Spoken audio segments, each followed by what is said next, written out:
Welcome back. Another week has passed us by, and yes, I'm back in my winter garb. It's 50 degrees and it's raining. It's chilly, miserable. I had to go up north and work with that dude again today, but you know what? I'm proud of myself. I was kind, pleasant. I didn't bitch. I mean, I might have bitched a little bit. I mean, who are we kidding? I bitch all the time, but I didn't lose my cool. I was just patient with him, but you know, when you've been working the job that long, you ought to know the damn job. It's just so, yeah. You know what? Let's just start right into it because it's almost over. The week's almost done. Holy shit, they got this too. So I'm going to be trying vodka tonight. I'm going to be trying vodka with multiple different soft drinks, but only a little bit at a time because I'm not going to be drinking that much. I just cannot stand to drink vodka. It gives me a headache. I feel like shit. But I'm going to try, and I'm going to try to find something that works with it. Just, you know, taking one for the team. So we'll give it a shot.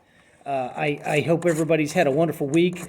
I got to spend the afternoon, well, not the afternoon, the drive back home, listening to some interesting stuff. I'm always on this kick about the quantum physics and everything, and they were talking to Neil Tyson deGrasse, or whatever, the black dude, scientist guy. But it's been several years ago anyway. He was talking about you know, all the theories and stuff, and he had a funny joke. He's like, okay, so a photon walks into a hotel. The maitre d' walks up and says, hey, can I get your luggage? And he says, no, I'm traveling light. So I hope everybody thought that was funny. I thought it was funny. But to be honest, there's a guy on YouTube, pretty sharp dude. He's like, look, photons don't travel. Well, his theory is photons don't exist. I believe they exist, but they're all around us. And then when we turn the light on, it only oscillates them, right? They're not moving left to right. They're moving like, well, in a spherical motion. I'll explain it in a minute.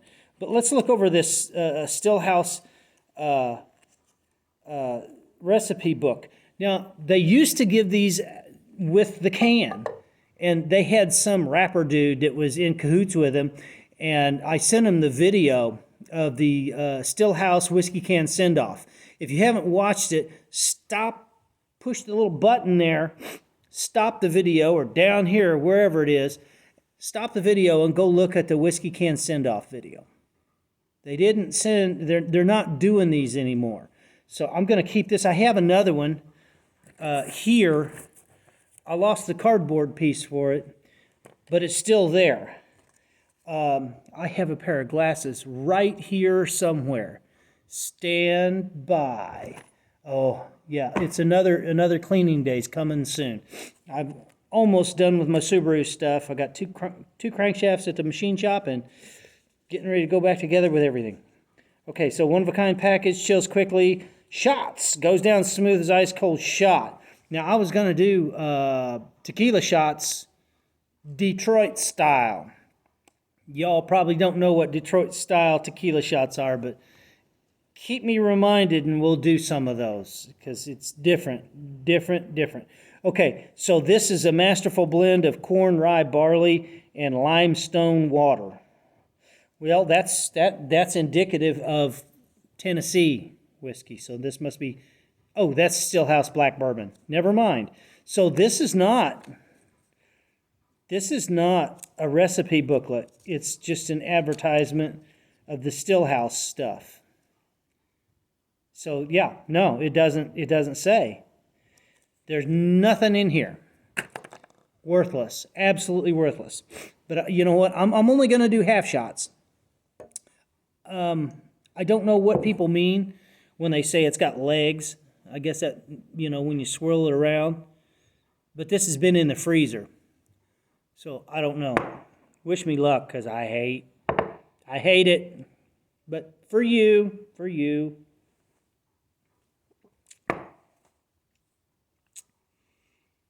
Just horrible. Oh, God, it lingers. I hate shit that lingers. Okay, let's get into it. Now, I'm gonna get a bottle of water to chase this shit with because this is nasty, nasty stuff. I mean, I'm sure it's good. I got to get Lisa to some of this shit. But we'll try. But yeah, I was listening to all this quantum theory shit. You know, they call it quantum soup. So if you go into outer space, you know, you can't hear stuff because there's no atmosphere, there's no air. But it's still full of stuff. I have somewhere here. So my flashlight, right? So I turn my flashlight on. Whoa. I turn my flashlight on like that, right? So these theorists say, and all these scientists, and I think they're full of shit. They're like, okay, you got the flashlight on. It's shooting photons out. That is not correct. It's oscillating the photons that are already here. And if I take this flashlight and point it above my head, I don't think you can see it back there. If I turned the lights off, though, and spun this thing around 100 miles an hour, the light ray that is emitted is actually oscillating the photons that are back there in the soup. Because I can spin this thing around as fast as I can, and if you're on a mountaintop over there and another guy's on a mountaintop over there, they're going to be like, oh my God, that beam of light's traveling faster than the speed of light. Well, not really, no. The chain reaction that it's creating, but there's not really movement. It's just a chain reaction going out, and the chain reaction happens at the speed of light. The oscillation going from one batch of photons to the next, and photons are everywhere. It's just like a shadow, right? If you do it right, you can make a shadow move, which doesn't move. It's just the lack of illumination. But that effect can move faster than the speed of light, faster than the speed of sound. There's no sonic boom because there's nothing to move. There's no matter there. So anyway, photons are all around us. They're everywhere. They've proven it. So you've got this cosmic stew, pudding. I refer to it as Jell-O. Think about a pool, right, that is full of Jell-O. And if I'm at the deep end and I smack the top of that pool of Jell-O, the shallow end is going to quiver, is it not? But yet, Jell-O is not moving from here to here. From the deep end to the shallow end, there's not a transmission. There's not a movement of Jell-O. It doesn't go that way. It only moves. There's just a chain reaction of the force. Now, light does have force. And photons, which, yes, I can buy into photons, but I don't buy that they're moving forward. They're just oscillating. And if I take a blue laser and I hit my hand with it here, that blue laser, that little bitty line, whatever photons are in that little bitty line are oscillating. And the different frequencies of light, the higher frequency of light, the more they're going to oscillate. The faster they're gonna wiggle, okay? It's called wavelength. Now, it's going to have a short wavelength, and it's going to hit my hand, and it's going to be vibrating. There's going to be friction where the photons are moving back and forth, and it's going to create friction on my hand, and that friction is what causes the burn. Okay, it's not a photon shooting out of the laser hitting my hand. You don't have a ray of photons shooting. They're just vibrating in the air. They're already there. There's photons right here. See, my hand's bright. Now it's dark. These are all just photons. Lighten them up. And you move. They move through our bodies and everything. It's kind of bizarre, but it's part of the quantum physics, which means quantum means everything or something that creates a reaction with something else. Chain reaction. Anything capable of a chain reaction, they kind of consider quantum. But all quantum mechanics and things like that, you know. But these particles oscillate, and they've found these particles in the Large Hadron Collider. Now, you watch things. I need to fix a drink and mellow out. I'm sorry, I'm running on. But these people working at the Hadron Collider, they have a mission, and it's to find these subatomic particles and actually identify them. And they've got quite a few identified. But don't listen to the people that are on YouTube and they're saying that they're shooting a ray of light or a beam of light in a Hadron Collider. They are not shooting a beam of light. They're shooting ionized lead atoms. I think there's a couple others. Xenon and argon. So they use 3 different basic elements in the Hadron Collider. And they run these particles, which is usually it's lead, because lead is a heavy metal and it's the most, when it collides, it's pretty solid, right? But they'll do a xenon and they'll do argon. And they'll run these elements through this collider just as fast as they can get them, and then hope that in the meeting points, there's multiple meeting points around this collider, and hope that they'll get a smash. They don't know when it's going to happen. They just have to be on the lookout. And, when they do, they take a picture of it. And there's these subatomic particles like quarks, muons, and they see them, and they're cylindrical objects, and they twirl around when they collide. Of course, that's force, but they're still cylindrical, and depending on how they twirl, that's what they've identified them on. Some of them twirl clockwise, some of them twirl counterclockwise, some of them twirl back into the collision, event. So there's different subatomic particles that they've identified, and it's really neat because when they identify them, they mark everything down and document it. But don't think for a minute that they're shooting beams of light, because they are not. They are shooting ionized particles, usually of lead, microscopic, like lead atoms. How they get that? They probably cut them with a laser. Who the fuck knows? But it works, and they've proven it. But the particles are cylindrical. And if you can imagine this cylindrical particle, I have a cylindrical particle right here. Hang on.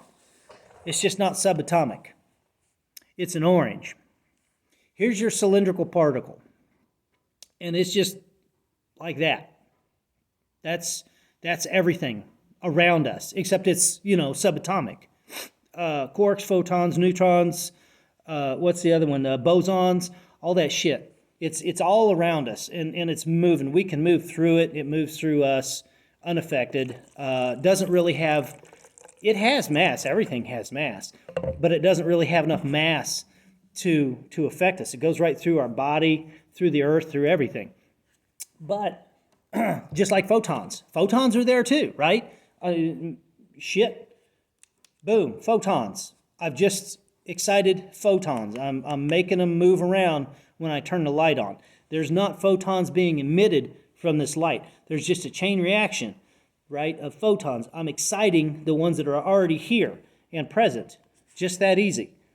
But to bust those apart, you have to have something of mass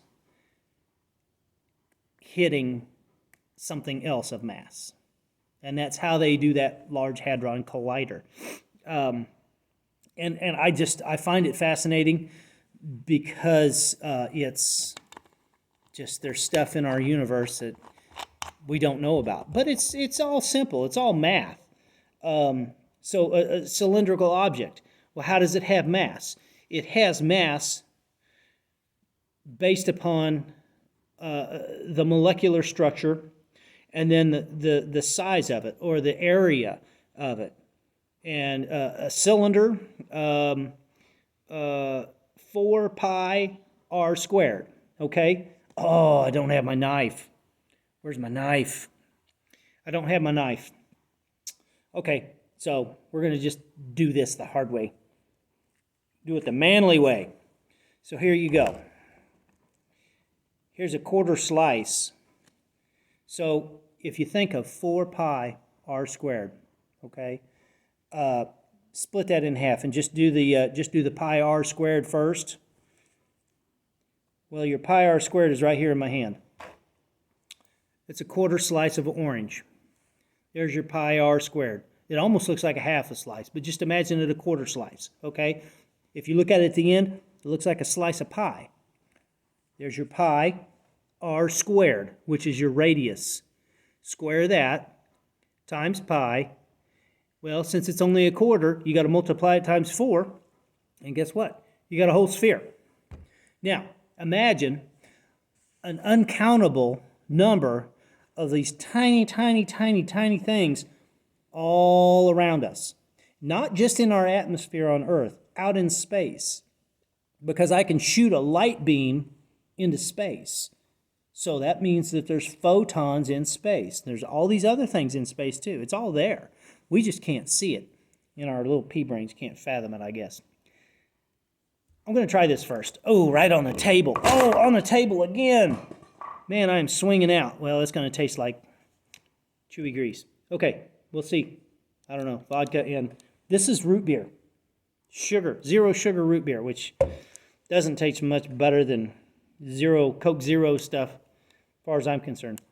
Because I figured out the root beer. What I'm drawn to so much on the root beer is the molasses in it.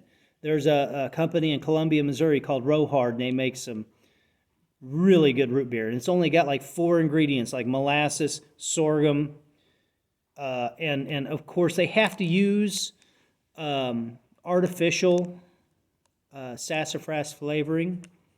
Thank you, Government of California, for feeding lab rats so much sassafras that it made them sick and get cancer. But they consider it a carcinogen. And they have to make it all in a synthetic form now, which sucks, but it is what it is. So you got sassafras flavor, sorghum, and molasses. And, and alcohol. I don't know what kind of alcohol they use, but I'll find out. I'll figure it out. I'll call them if I have to.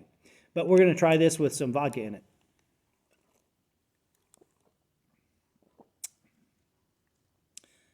You know, that's not bad. That's not bad with vodka. Maybe that's what they put in it, because it tastes a hell of a lot like the stuff I get from Rohard.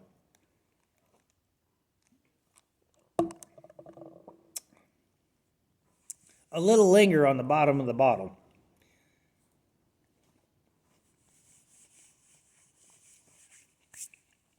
That orange has been sitting for a while. It's really good. That's my health portion.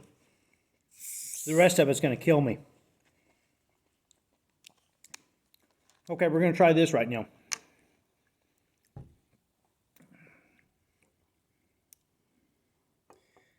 And I was trying to figure out how to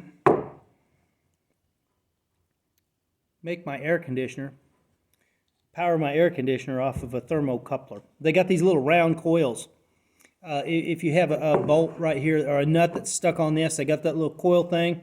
You put it over the top and pull the trigger, and it's an inductive coil. It creates a magnetic field and heats it up like red hot, and then it'll back right off. Well, why can't I do that with a copper line on my air conditioner, and that way I can get rid of my pump on my air conditioner if it doesn't use as much electricity? We'll see. I don't know.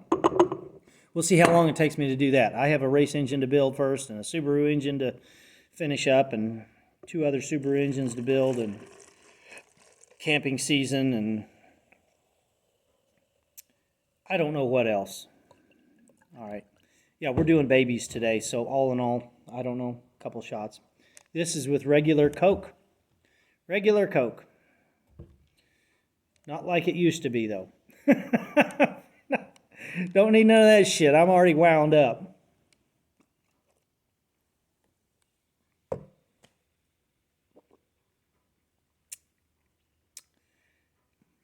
No, definitely not. Makes it taste flat and got the linger. I would say the root beer, though, was probably the best. That stuff I get, though, the Rohard stuff, I think it's 6.5 or 8% alcohol by volume. And if we go to Weston, we go down, it's an old, like, I don't know, it's down in the basement, like 3 stories down underground. And there's a bar down there. And I have my big giant mug. It's a Stein. You take it down there, and it's $7 to fill it up. It takes 1.5 cans of that Rohard, which comes in a pint can. It takes 1.5 cans of it. So for $7, I get a can and a half of that. I think that tallies up to, what, $4, $5 a can. I think that's pretty good to be sitting in a bar drinking all night, and it'll let you know. I mean, it's good shit, but that doesn't happen very often. I think the last we went there, what, 2 months ago, three months ago maybe, and it's been at least a year. I want to say it was 2020, but it might have been 2019, New Year's Eve. And boy, I'll tell you, Dave and I went down there and started drinking at 5 p.m. We were walking back, and he was drinking beer. I was drinking root beer. But didn't matter. I didn't know he was going to make it up the hill or not. And he had both steins in his hand. I was like, oh, God, is the street's icy, and he's going to slip and fall, and there's going to be glass and blood and everything else. But you know what? Everything turned out all right. We made it up the hill.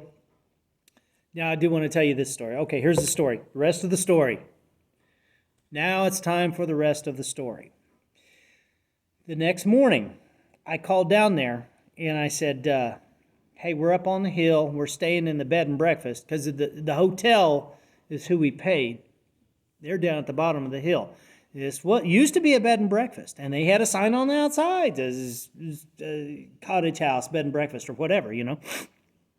And somebody had told me that they wouldn't serve us breakfast. And when we showed back up the house at 2 o'clock in the morning or whenever the hell it was, the other tenants were there in the house, and I was like, hey, you guys going down for breakfast tomorrow morning? And they're like, oh, we got to go to Nebraska to watch a basketball game, and, you know, making excuses and shit. And I said, well, I'll tell you right now, I'm going to get breakfast. One way or the other, I'm going down there, and we're going to have breakfast tomorrow morning. And if you're in, you're in. You come on down. Well, they bailed, of course. Pussies. But we went down there the next morning and got in line for the breakfast. And the guy's like ringing it up. And I was like, oh, no. We stayed in the bed and breakfast up on top of the hill. Oh, that's not a bed and breakfast, sir. That's our overflow. I said, well, there's a sign on the house that says bed and breakfast. And we have all intentions of getting our breakfast, because we went through you guys to get the tickets for the bar for the New Year's event. We rented the rooms from y'all, and we paid, you know, full price as far as the bed and breakfast went. And we expect breakfast. I'm sorry, but that's just our overflow. And I said, okay, we can do this one of two ways. We can go in here, sit down, and have our breakfast, or I can go to the courthouse tomorrow morning and we can settle it that way. He says, no, come on in, have your seat, enjoy your breakfast. So we went in, we sat down to eat breakfast. Dave got himself a plate, and that was about as far as it went. He might have took one bite of biscuit and gravy, and that was it for him. He was done. I think he drove home. I don't think Cindy drove home, but he was rough. He was really rough. I'm fine. I don't know. I don't have that trouble. I can usually drink all night. I can usually drink all day and all night. But I don't have hangovers. Depends on what I'm drinking, though. If I drink wine, something with a lot of sugar, man, it'll give me a real bad headache the next morning. You got to hydrate. That's the key, is hydration. I've been hydrating all day long. I mean, trust me. My GERD has been going crazy. And best thing I can do is drink soda, the baking soda water, to settle it down, because it tears me up. And I don't believe it's my diet, because I'm eating healthy. You know, Greasy food in the morning and nothing in the afternoon. Little Debbie's in the afternoon and grease in the morning. Yeah, that'll fix you up real quick, right? It's good for what ails you. Oh, that is horrible. That is horrible. Okay, let's move on. Let's not waste any time.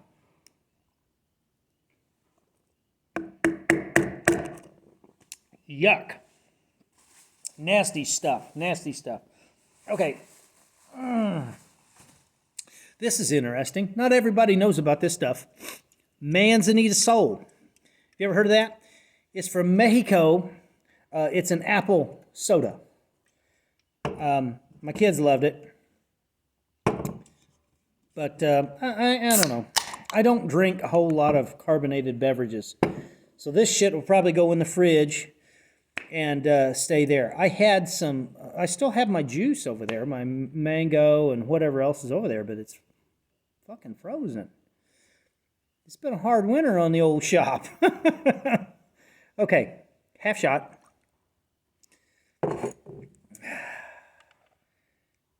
Fill her up. Let's try this out here, see what happens. Oh! And I get such a joy of a weekend. I think Saturday I get to take the dash apart on a Subaru so I can fix the air conditioner.